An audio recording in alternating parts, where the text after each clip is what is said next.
thank you everyone for inviting me here tonight. Couple things. First, I'm getting kind of old and I don't hear so good. So if you got a question, and I encourage questions, please speak loudly so I can hear. In my younger days, when you're young and invincible, you don't wear hearing protection and all that stuff because I don't need those stinking things. But can you hear me okay? No, okay. Hi.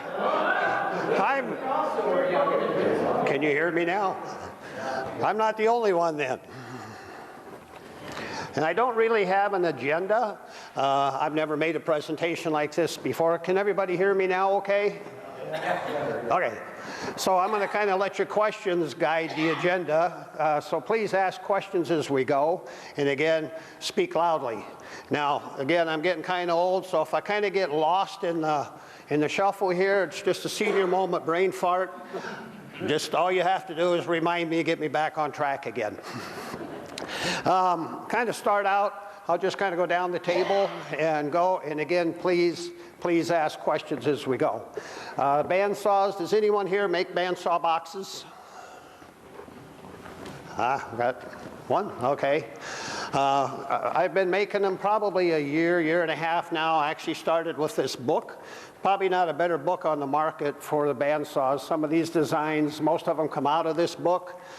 So if you just decide to get into it, it's very, very good, explains everything very, very well, from very beginning to all the way through to building the bandsaw box.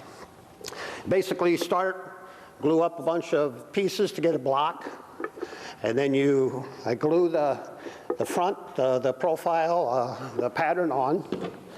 And again, you got all the patterns in the book. And they're all in here. One thing I do when I do glue it on, so I can get it off easily, go to Walmart and buy a roll of contact paper, stick the contact paper on first, spray glue, and then glue your pattern on top of that. Be much easier to peel that thing off when you get done. Otherwise, it's an awful lot of sanding to get that glue and that paper back out of there. I'll kind of shift back and forth between the laser and the woodworking. This is one of the smaller boxes I do. If you see the inlay in front, that inlay is done on the laser.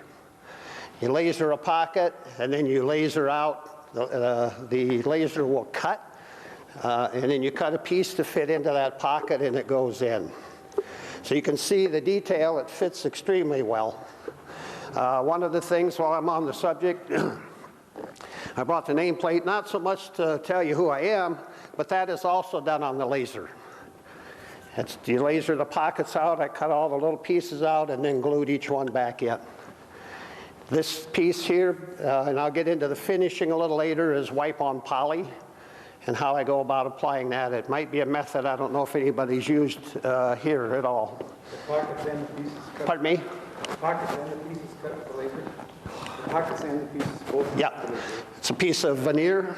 The pocket is cut about 30 thousandths thick, and you cut it on the laser. And when the laser cuts in between the heat of the beam, and the beam comes down like a pencil, so it's coming in at an angle. And so when I cut the back piece, I cut the pocket.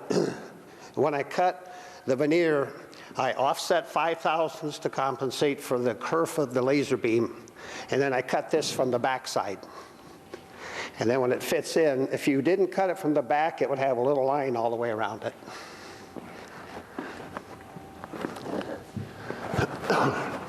So again, just the different bandsaw boxes. This pattern's in the book. This one's in the book. This one here I made myself. I took this, called a fern, and I took that and I split it on the computer, split it, and then drew this necklace, basically the trunk of a tree, into it and made it bigger.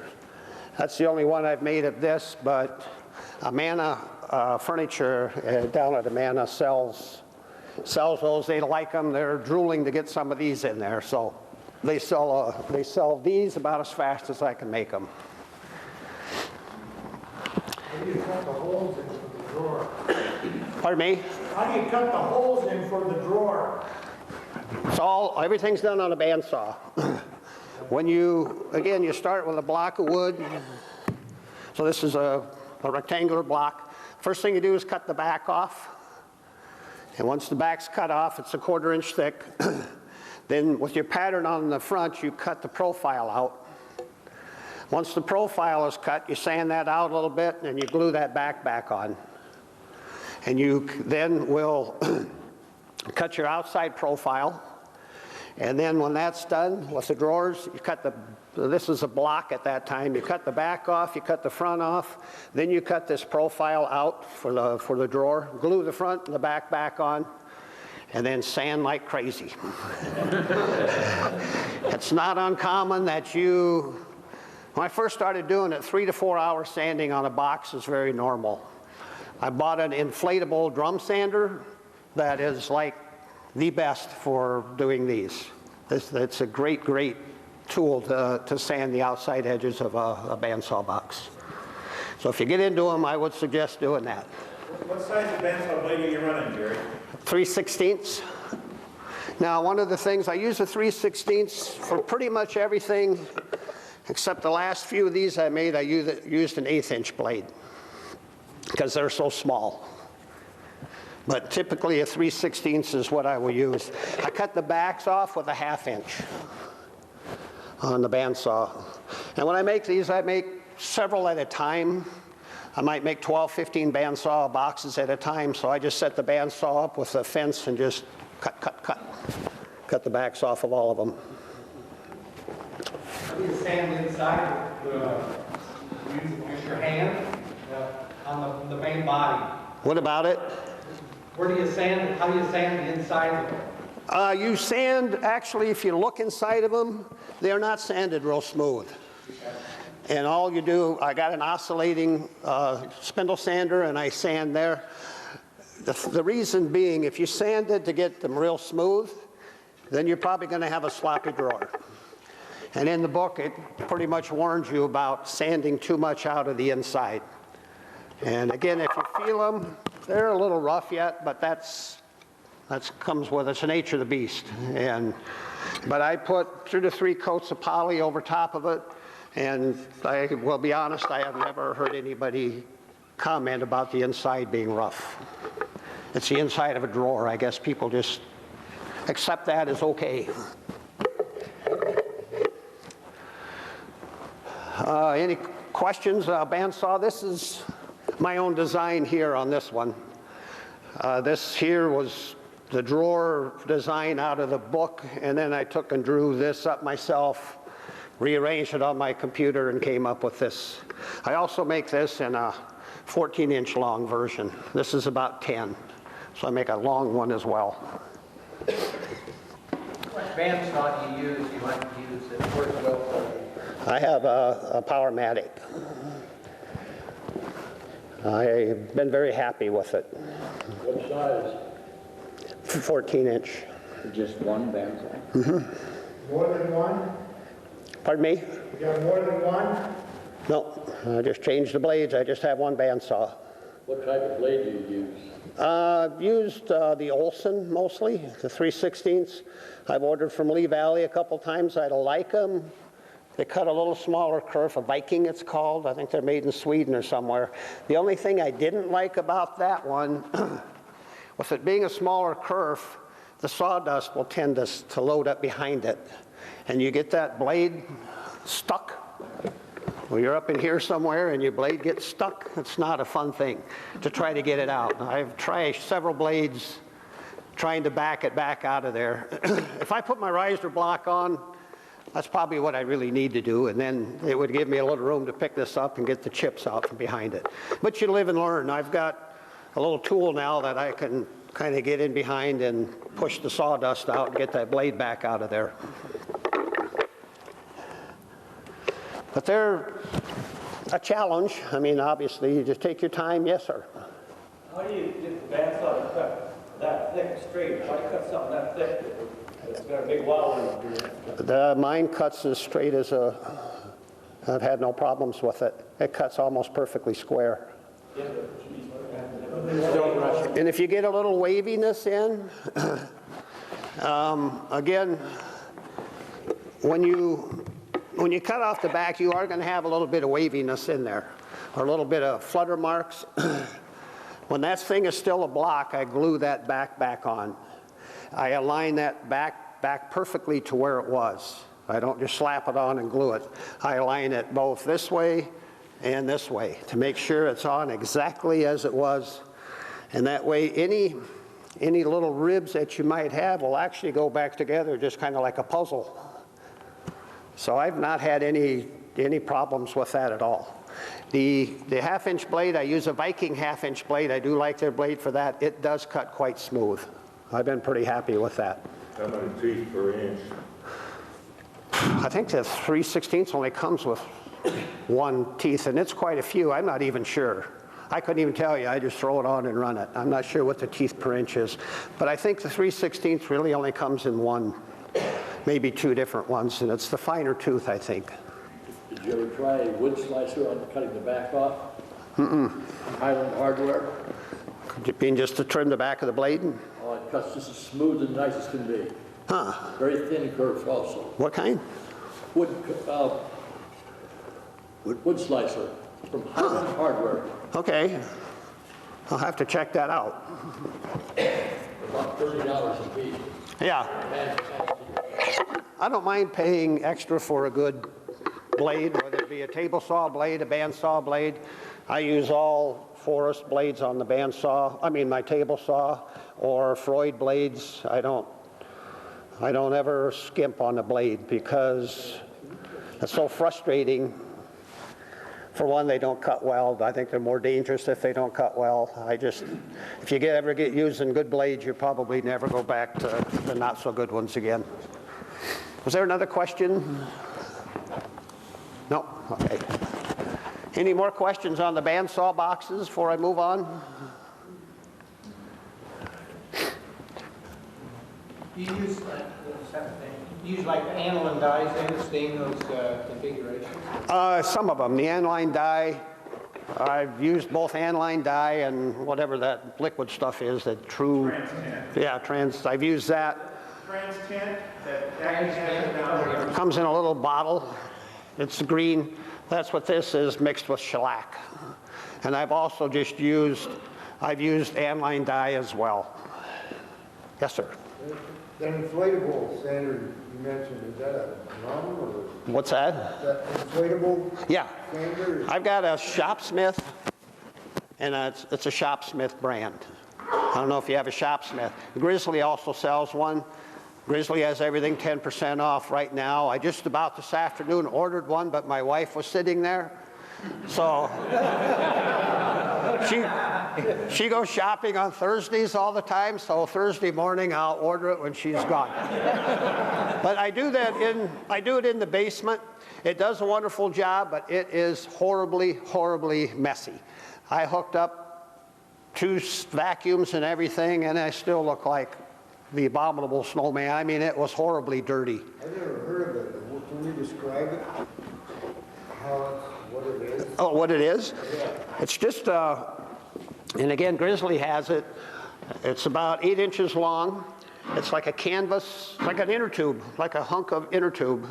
That's about like a bicycle inner tube probably, with canvas around it. And it's got a little nozzle that you put your tire pump on and you pump it up, and depending on whether you're going to do a hard profile, I keep it probably only like half inflated when I'm doing the profiles out here. Otherwise it'll cut in real quick. If you're doing the edge of something else, you can pump it up pretty hard, or you can keep it fairly flexible. Just do it by hand. Again, Grizzly has it. It looks just like a bench grinder. On one side is a flapper wheel, the other side is this inflatable. I'm going to order one because it was so horribly messy, so I can just go out in my garage or in the driveway and do it in the future, in the summertime. The other one will be my winter one. Have you ever tried that King Arthur? They got one's got a flexible on the end. You take a tire pump and pump it up. Yeah. It's got different, and then the sandpaper's contoured. Oh. They're out of I've been using those. It's got a little handle, they got a little motor with a shaft on it. You can go in this way, like inside a bowl. Oh, okay. Yeah, real good to inside a bowl. I think one of the guys from our Cedar Rapids bought one of the grizzly ones, and he's real happy with it. Very happy with it. And the only reason I'd be buying another one now, again, to get it out of my basement, because it is horribly messy. And it throws so much sawdust, I don't know This of one has a little, a good way to capture mine it. has a little cover over it. I hook it up to a shop vac. Oh, And it pulls it back and Yeah. get off of there. It's an extra option for it, but the handle's about this long, got a key chuck where you put your things in. And, and where is that from? King Arthur. King Arthur, okay. See, kingarthur.com, I think something like that. Yeah, I've got several drums like that. They make different long ones and short ones, and then you just put your paper over top, and you got a little tire pump you put on there and pump it Yeah. in. It's also an inflatable one. Now, if you do get an inflatable one like mine, a lot of your tire pumps that you buy nowadays won't work on it. You got to have the little screw one, like the old days. I bought mine for like, I don't know, less than $10 at Dick's Sporting Goods for like a basketball pump. It's just a little bitty pump is all you would have. And it worked extremely well for sanding because, again, 3 or 4 hours sanding on those, and you probably could have sanded longer on them. I mean, it's pretty much a lot of cross grain that you're doing. It's a challenge to sand those and get them nice and smooth. Question then, just backing up, I know you're probably going to talk about the finishes. So when you do the trans-tin or the aniline dies, you say you shellac afterwards then? No, it's actually mixed with shellac. I'm sorry? It's mixed with shellac. Okay. You can take that liquid stuff and mix it right into shellac and then just put it on with a brush. Now, to do these now the handle is already on it, everything is done. And the handle has to be stained, and then you got to take the shellac right up to it. Go to Michael's craft store. If you go to their painting department, they have, oh God, hundreds of different kinds of brushes. I bought one that looks like a fan, real thin, just like a fan, and I use that, and that gets right up all the way around, perfect. It does a great job. So if you ever need a specialty type brush, then I bought one that's just a little narrow one that I do the handles with then afterward. To be able to get that on and not slop, again, green up onto this or brown back down to there. This is cherry, so that was not stained at all, but a lot of them I do are stained.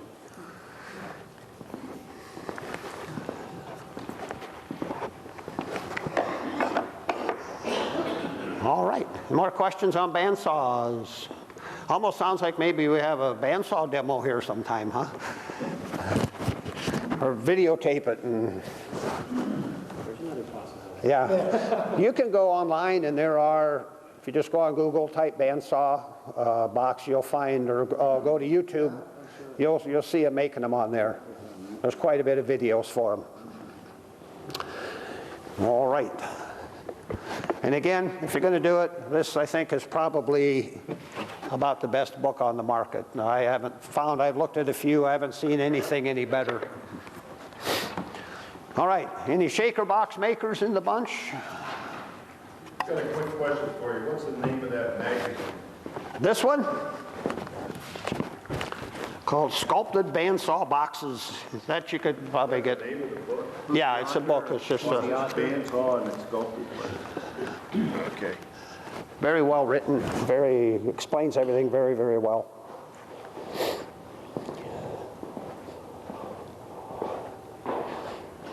The shaker boxes, have we done bandsaws anymore? Okay. Shaker boxes, I've been making these probably about 96, 97 is when I started making these. I used to order all the materials from John Wilson up in Charlotte, Michigan. And very good stuff, but very expensive. And if you're going to be reselling them as I do, you could spend an awful lot of money just in materials. So what I do now, I resaw all my own wood, sand it down, and make all my own blanks to do it. I make these in sizes 0. This is a size 3. So there's a 2, 1, a 0. That's about that big. I've made a 00, which is about that big. I did it one time. I bought material to make 10 of them. I ended up with like 3. because they break so easy when you're bending that hard, and I vowed I will never do it again. So my wife, I said, if you want one, you better take it, because this is the end of that. So I don't make that little 00 anymore. It's a nice little box, but drive you crazy. A lot of fun to make, but a lot of tooling involved. You got to have a form for every one. You got to have drying pieces you put in each side. And then the tools to put the tacks in.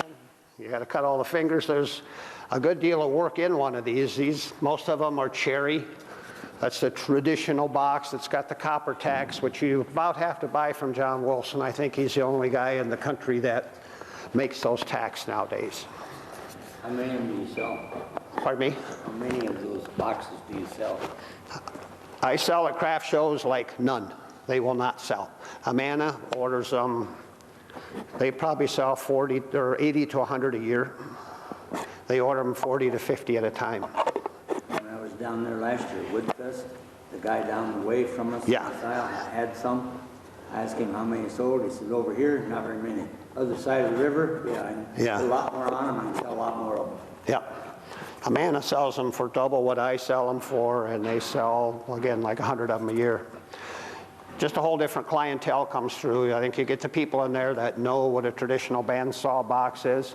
I can take them to a craft show, people look at them, they look at the price, and that's the end of it. But there's a ton of work that goes into one of these to make them. And kind of funny, years ago when I started making them, I sold them through a place called Tiny Tim's at Amana, Tiny Tim's Christmas Shop. That's where I started selling stuff. I used to make ornaments and everything on the laser, and he would sell them. And he used to laser Christmas scenes in the top of them, little nativity and things like that. And he did okay with them. And then one day he called and says, you know, we have somebody here that wants one with no lasering in it. Why don't you can you make up a few of those and bring them down? So I made up, I don't know, half a dozen, took them down. I don't know if they ever sold another one with engraving. The people that buy these know, I guess, the Shakers back in the mid-1800s didn't laser engrave their boxes. So I don't know why, but they didn't. A variety of different ones. This is a number 7 divided carrier. I've got ones that have a handle this way. A lot of different variations of the boxes that you could make. I make up to a size 8, again, because the boiler that I have, to boil the wood before you bend it, 8's as big as it goes, and I wasn't going to get into something to the bigger boxes. An 8 is a pretty good size one. When you make these up through a size 4, the tops and bottoms are solid wood. When you get for a 5 on up, then this is plywood. It's cherry veneered plywood. I used to buy that again from John Wilson. Now I make my own. I buy 16th-inch cherry from Constantine's in New York, I think is where they are, or Florida or somewhere. And then I just make my own. I'll buy 1/8-inch plywood somewhere, and I'll glue that 16th on each side, and I get that 1/4 inch. All right, I'm gonna probably hop over to these boxes quick. Bought a different variety. These are a fairly popular box, or they have come to be. When I first started making them, I think the first year I made 5 or 6 of them, I don't know, and I sold them. Was that me? Huh? Twisted in the jet, where it plugs in. Is that me making the noise? Yeah, I think that's you. Is that it? Just twist it a little bit. You can see how electronic I am. Okay. We'll try it again. Oh, somebody beating on the wall on the other side. So when I started making those, I made 6 of them, half a dozen. I sold them, and I thought, geez, these are going to do really well. So the next year I made 40 of them and sold like 38 of them. Life is good. The following year I made 80 of them and sold 3. So if you try to outguess the retail public, forget it. You know, you just never know what is going to sell, what's not going to sell. Now I end up selling off those 80, and they actually do quite well now. It's a little different design. Maybe they like it better now. I don't know. And the laser engraving has seemed to help quite a bit in selling them. A lot of people like to buy them. They'll give them as gifts. They'll laser sayings either on the lid, inside the lid. A lot of people get something lasered on the inside of the lid. Kids' names, or they give them as a wedding gift, the bride and groom and the date they were married and things like that. One of the things is, bounce back to the laser quick. The laser beyond wood will basically laser anything but metal. So this felt that's in the bottom of the box, I cut that on the laser. It cuts in 12 seconds per piece. That's how long it takes to cut that felt out. And it fits in the box perfectly. Every piece is exactly the same. So is that also the same 5/1000s, the curve you were talking about? The curve thickness of the laser, 5/1000s? 5/1000s. When it's going through that, it's quite a bit bigger because it's just burning it. The one's like felt, but the normal kerf on the laser is 5/1000s wide, 0.005. And this one is what then? That's also the 5? The felt? Oh, the felt, okay. The felt is what I cut to put into the bottom of the box. Yeah. I just buy at Heinkoch Fabrics a big 3 or 4 yards of felt at a time, and then just put them in and cut one piece at a time. Again, it takes 12 seconds to cut one out. Do you have to stretch it, put on a frame or anything when you do that? Press it automatically? I don't know. It's the only way I've ever done them, and it works really well. And this isn't a, I don't know, not maybe traditional felt, but it seems to work well. How do you fasten the felt in there? I use silicone glue, just a real thin coat, and you just put that in there, and silicone glue to glue the felt in. MLCS has sticky back Velcro. What's that? MLCS has sticky back, stuff like that. Oh, do they? Is it expensive though? I remember that. Yeah, I've checked on this self-adhesive, and it's usually fairly pricey. But this one here, people were looking at it. That is a laser on. That's an inlay done on the laser. Up at Rockler, when I was up in Minnesota, I went to their store and I seen they had red veneer and green veneer, and it's green all the way through and red all the way through, whatever color it is. So again, same thing, you laser a pocket, and then you cut each of these pieces, and then you fit them on there. I put glue in the bottom, put them on, put a piece of wax paper over top, and a board, and then clamp it out. So when you glue them, what do you glue them with? What glue do you use? I use Type Bond 3. Oh, okay. Just regular, you can use any glue, the regular Type Bond would work as well. So how thick is that inlay? About 25 to 30 thousandths. But you got to be fairly careful. I've done some bigger inlays, and then for whatever reason sand them. You don't have to sand very long to go through it. I found that out a few times. Yeah. Is the laser automatically 25 to 30 thousandths deep? No, it's all set by me. I determine all the power, how deep it's going to go by the power, the speed and the power that I run it will determine how deep it goes. And that's, again, that's programmed by me when I go to print how fast but I got a book that tells you the power settings that you have to get whatever depth that you want. On your laser, when you're cutting out that whole road, how long does it take you to cut out that road, the depth of that road? This, to cut what now? The Board, the hole. The pocket? The pocket probably takes about 10 minutes. And to cut the pieces out that go in take actual laser time, I don't know, 2 or 3 minutes maybe. Is the laser on a curve, round piece of wood? Or does it have to be flat? A couple things. I can laser them like a mug. I've got a rotary fixture for it. that'll laser a name. But if I'm going to laser on a curved surface, I don't have anything here. Let's say if I was going to laser on here, the laser is pretty picky about, it's what's called a Z, how far. It's got a 2-inch lens on it, and you got to stay very close within that 2-inch or it loses its focus. If you lose your focus, you lose your detail. So here, with that cut around here, I could probably go from like here to here without losing my focus.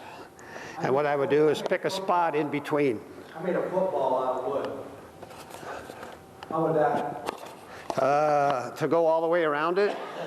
No, just put like say a Hawkeye emblem on it. As long as it wasn't too awful big, you can put something on it. Anybody familiar with years ago when this company here in Iowa, I think, was making footballs out of bowling pins? Do you recall that? There's 2 brothers that did it. And what they did, they took old bowling pins and they turned them down and they made footballs. And they made like Iowa and Iowa State, all these different colleges. I think they sold the hell out of them. Well, the brothers got into some big squabble. One of the brothers that apparently was on the losing end of it come to me with one of the footballs, wanted to know if I could engrave that all the way around. So after, I bet I spent a week on that damn thing with my rotary fixture to get it to laser all the way around and come back to where I was a baseball, I think, to get the seam back to where it was, the right seam, so it looked right when it got to the end. Called the guy, he come picked it up, he thought it looked great, took off, and I never heard from him again. So if you buy a laser and you're going to do prototype work, probably want to charge for it. Because I did, I spent a week on that damn thing. I did learn a little bit, but yeah, he must have, well, I don't know. He just vanished as far as I know. Never again, I tried to call him and.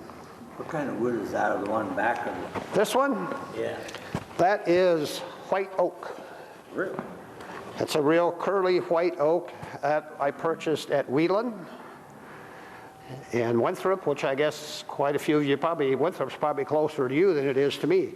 But if you, Jeff Wheeland, I think, is the guy I actually talked to, but you can talk to the other guy.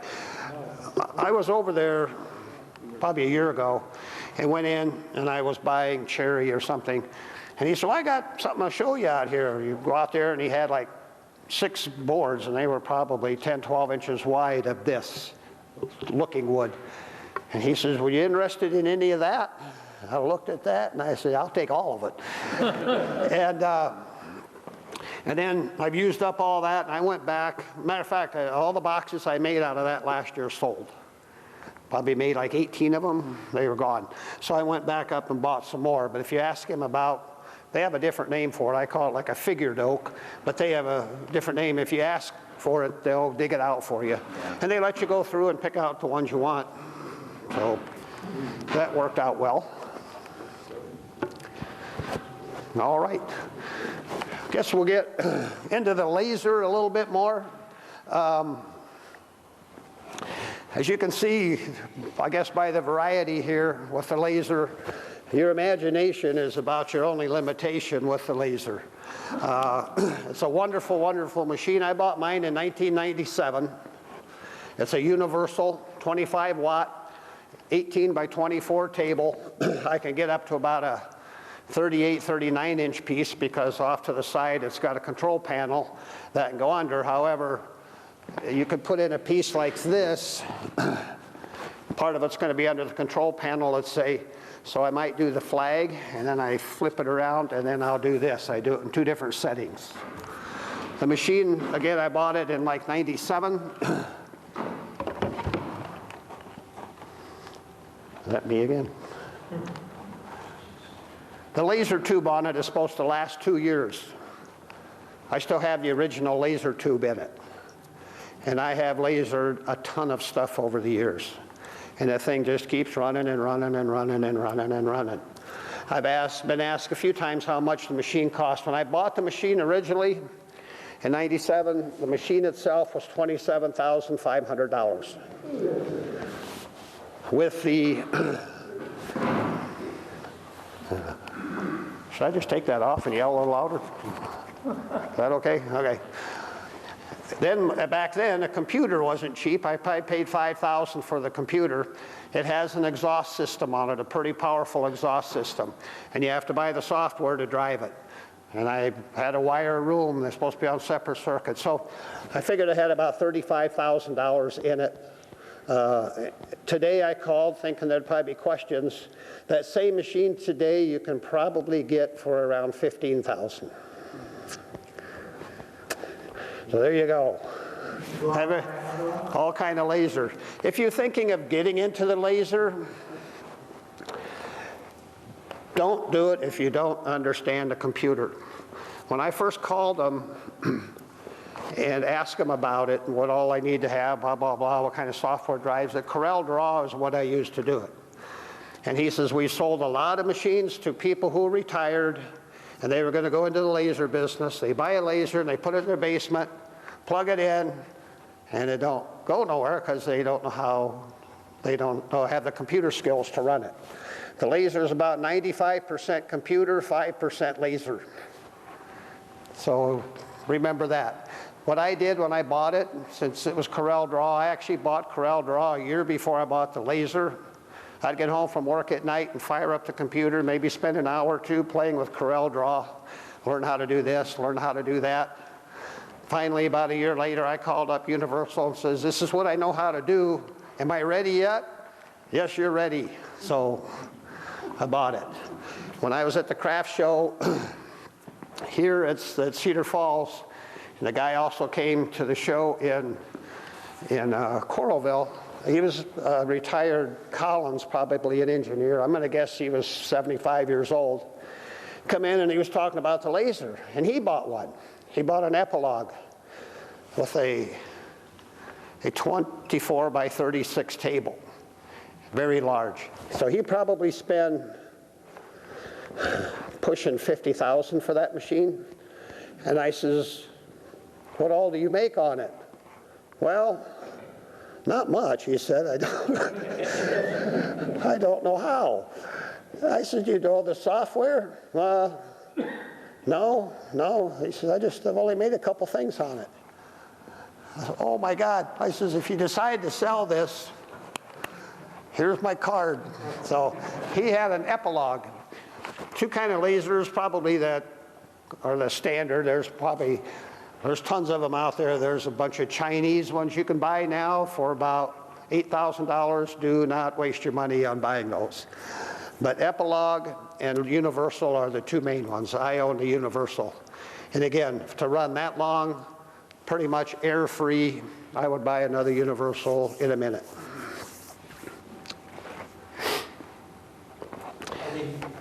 Are they pretty maintenance-free? I mean, require a lot of maintenance? I have really, other than clean it up a little bit, wipe it off, clean the lenses, clean the mirrors. I do that once a month maybe, depends on how much you run it. And other than that, the only maintenance per se, I had the little screw on my Z table, it's a power feed table, came loose. I just had to tighten that and readjust it. That was a little tough. The only parts I've had to replace is when you first turn the laser on, it has to know where its home is. If any of you are machinists to run a CNC machine, it has to know where home is.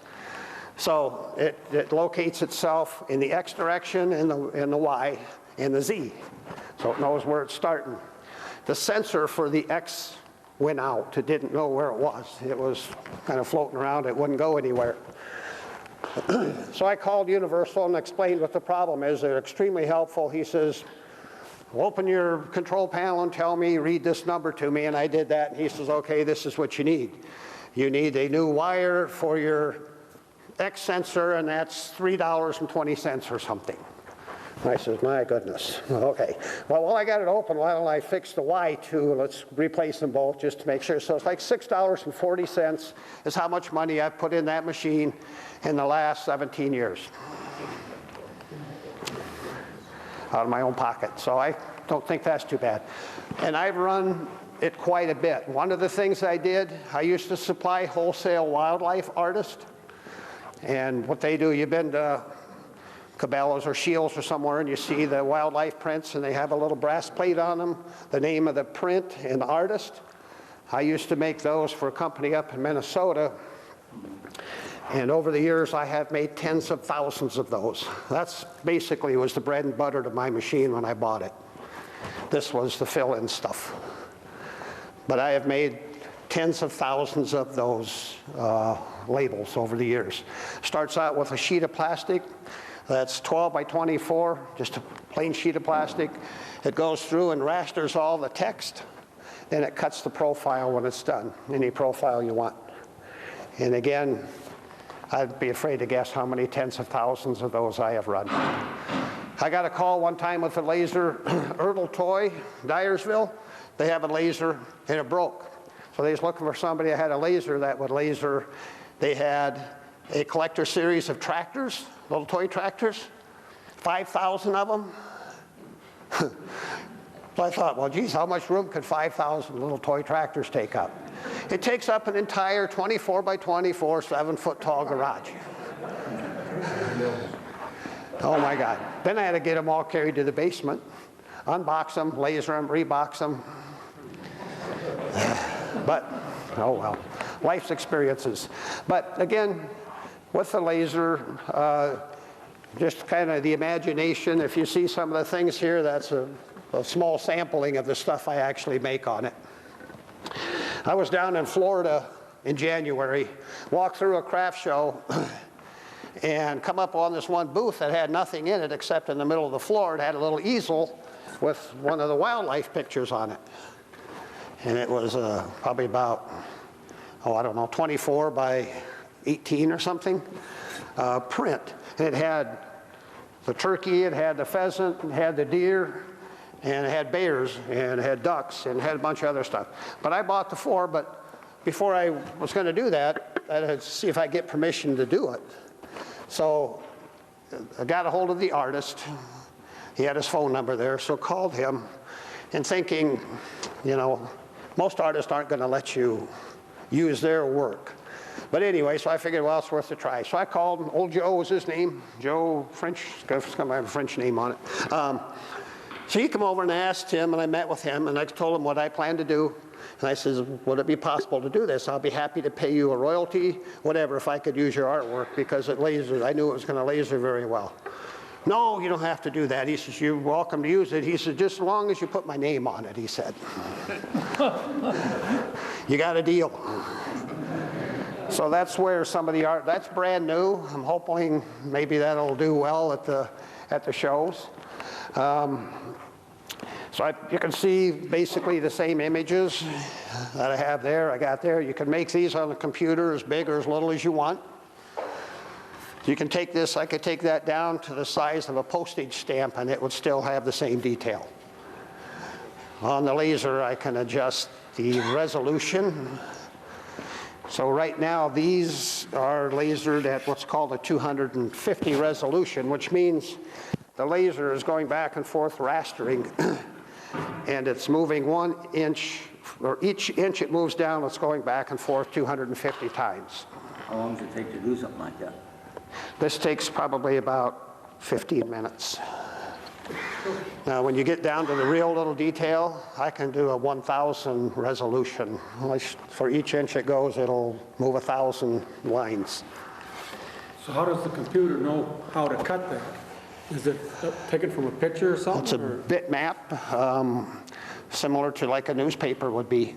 So do you take a picture of it then, is that right? Scan it into your laser? Yep, I took his artwork that he has, which was quite big. In my graphic software, I scanned it. I had to scan each image like 6 times, 6 different sections. And then within the art software that I use, it has a feature called stitching. And I can take each image and stitch all of them together to get one image when I'm done. So that's how I got it down, because I didn't have a big scanner and I didn't want to go pay Kinkles or somebody in order to do that. So I scanned it, I stitched it back together, and it worked very well. So the wildlife seems to do pretty good. Now, and all the lasering that I've done, and I've done a lot of different images, as you can see. Welcome to the nut house. I do eagles and flags and Gettysburg Address. Nothing sells like these. Trees sell like crazy. Silhouette trees. These are pictures that I take myself. I go out on a cloudy winter day when there's snow on the ground. This year's been a really good year for it. And take a picture. You want to go on a cloudy day with snow because you get the most contrast. It's the easiest to clean up when you're done. So you get all this contrast, and so when you look at all the trees and you drive around and you see all the trees out in the field, you think how all these lone trees out in the field until you go to find one. To find a lone tree out in the field that you think is going to laser well, they drive for miles and miles and miles and miles to find that perfect tree. This one here is north of Shellsburg. These are just as you're coming out of Belle Plaine heading east. Those are that was stitched together, two different pictures taken. But nothing seems to do as well as trees. And most of the people that buy them, I'm going to say 80% of them are sold to ladies like them. The females buy a whole lot more of the trees than the guys. And you can see when they do come in, if it's a husband and wife, it's the wife who has the final call. just like my house. Question. Yeah. On how much energy does a laser use? 25 watts. Less than most light bulbs. That one, the one when I called today, mine is a 25 watt. You can get them up to 100 watt. You can get them a laser with what they call a split beam. So you can get a 50 watt laser and it splits the beam. I don't know if it's into 225 watts. But let's say if I was in production and I was going to make a whole bunch of these, I'd set two of them on the table that is designated, and it'll do two at a time when it's doing them. So again, that's a 25 watt. Mine will not do anything to metal. It only does. I think that's going to be good. Can I take that off? Flipped around here. Just got it. I think the back rather than Yeah. The valve ain't working anyway. just needs a little oil in it, yeah. It's 8 o'clock hour. Yes, sir. Let's talk about your finish. Pardon me? You mentioned something about your finish. Yes. I will see if I can hit that quick. Has anybody does people use wipe-on poly? Have you ever used what I would call the tool towel method on your last coat? What's it called? You have to try this.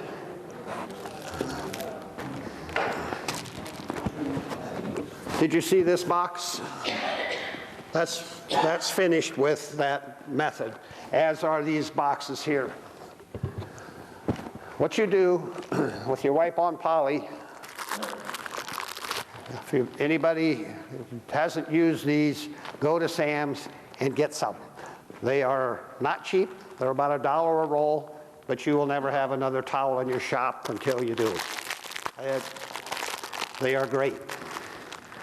Just a shop towel, Scott's shop towel. Probably the best shop towel that you will find anywhere.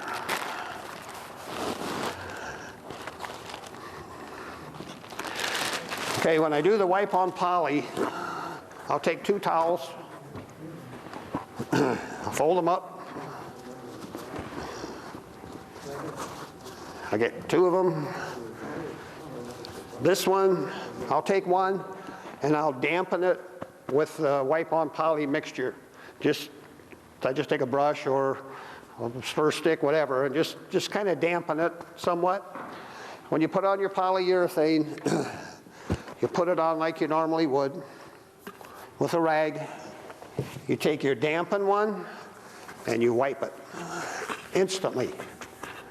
And then when it's done, you take your dry one and just buff it lightly, and you're done. One coat? No, this is the last coat. This has 4 coats on it. And this is the Pratt Whitney 38, which I didn't like very well for that application. This has 3 coats of wipe-on poly. The last coat The last coat, I use this. The odd thing is, you will have a damp towel and you'll wipe it. When you go back over it with that dry towel and buff it lightly, there's nothing on the dry towel when you're done. Nothing. I did 18 of the boxes, and at the end, the dry towel was just starting to get a little bit on it. You could see it. But it's the damnedest thing I ever seen. It's like, how can it not be on that towel? But there's nothing on it. When you're done, the finish will look a little bit dull, more of a satin look, but as it dries, it feels dry, it looks dry, but as it dries, it'll get shiny. That one happens to have a semi-gloss on it. Minwax semi-gloss is what that finish is there. If you use satin, it probably takes away from the color a little bit. What this has is 2 coats of gloss, wipe-on poly, 1 coat of semi-gloss wipe-on poly. So, okay, then you wipe it on with the damp one first, right? Uh-huh. And immediately then? Immediately.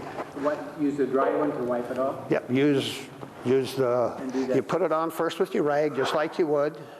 And then you take your towel, whatever you're using, your old sock or your t-shirt or something. You dip it into the wipe-on poly and you put it on.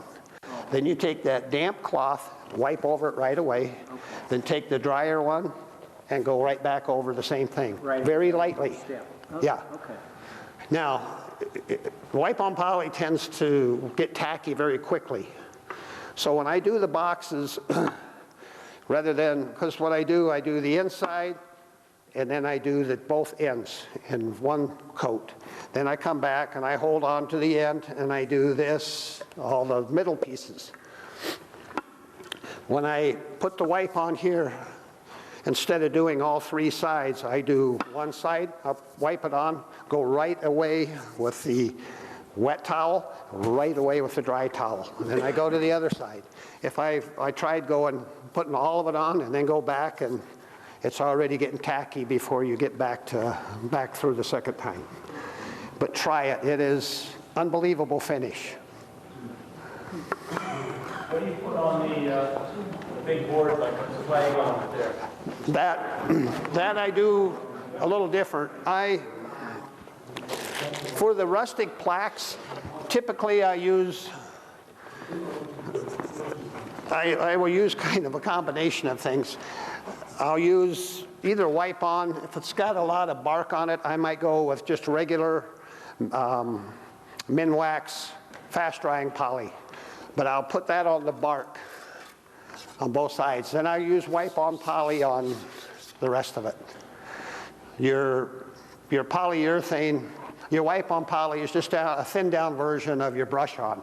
So the fact that the 2 kind of get mixed together causes no grief. But for the most part, these has the wipe on poly on it. But I don't go through the paper towel thing and all that with these. I'm just, for a rustic plaque hanging on the wall, the jewelry box thing is a little different. Yes? Does the laser put all the different colors into that picture? Which? The different colorization. Does the laser do that, or do you do that? I do that. The laser, you would think it's burning heat. That's what's doing it, light. It's smoking. It smokes like crazy. That's why you got to have the exhaust system on it. But at the bottom, when it comes down, it's not burnt. It's natural wood. Do you do the coloration of the wood yourself? Yes. Yes. Stain it or what? Stain it. Actually, believe it or not, that's kiwi shoe polish. Now, certain woods, if you try shoe polish on cherry that has a lot of sapwood, the sapwood will tend to wick, to bleed around it. So I try to use a thicker. I've even used black paint on it. Craft paint works pretty well. Now, when you laser, this is all finished already. It's sanded, it's varnished, it's a finished piece, except for the lasering. Then I laser it, I fill it. When you fill it, Again, the shoe polish, whatever you're using, will only stick to what's lasered, not to what's varnished. You just wipe it off with a damp rag. Usually let it set overnight, and the next day I'll go back and I'll sand it very lightly, and I'll give it one final coat over the top of that. Is that clear though? Kiwi? It's Kiwi shoe polish, the liquid polish, the little sponge. You don't use black or green or pink or, you use white or? Black. Clear coat. You use black, okay. So Black polish. sticks to the dark color. Or sometimes I'll use like a walnut stain. Okay. Just different things for different types of wood. Matter of fact, that's a nutmeg gel stain on that instead of the black. This would be the black shoe polish for sure. I know that, as this is. The rustic pieces of wood sell like crazy. People love them, especially the spalted.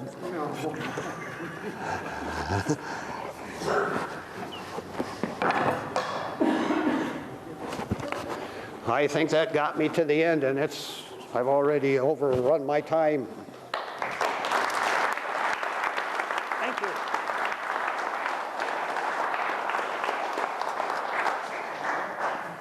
Feel free to call me. My business cards are up here if you ever have any questions on anything. I'm around. I retired last summer, so I'm usually home all day. If you call and I don't answer, leave a message, because I'm many times down making noise, taking dirt, sawdust. So just leave a message and I'll get back to you. So again, cards are here. Thank you very much. Thank you, Jerry.